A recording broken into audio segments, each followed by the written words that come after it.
Thank you very much. And as we move forward following the massacre in Orlando, a lot of us, me included, feel anxious or even hopeless. Yeah, it's really been a tough day, and here to help with some coping suggestions is psychologist Dr. Sheela Raja. Thank you so much for joining us. Thank you. Obviously, after such a big and scary event like this, a lot of us are living in fear. How do you get past that and move forward? Yeah, it's such a tough balance because, you know, so many of us have large festivals and things we want to attend, places we want to travel to with our kids this summer.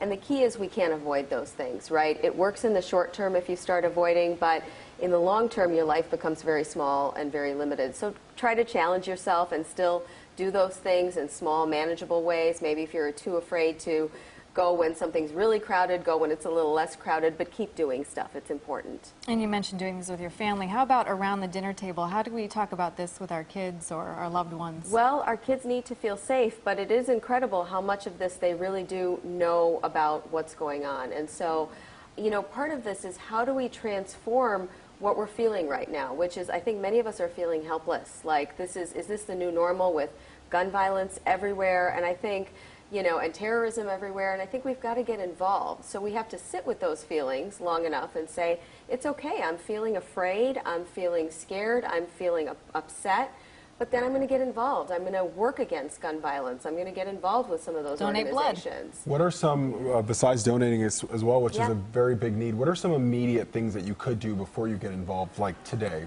A lot of us are feeling very, very bad at this very moment. What is something that you would suggest? Well, keeping up with your normal routines, trying to be around people that you love and care about, focusing on the good in people and all of the helping that has been involved with this, and, trying to do something nice for yourself in the short term does help.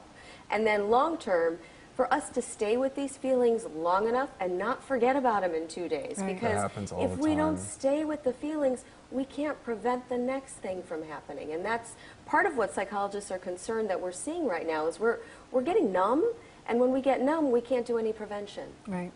It's hard not to get numb. All right. Dr. Sheela Raja, thank you so much for being here with us today. We appreciate your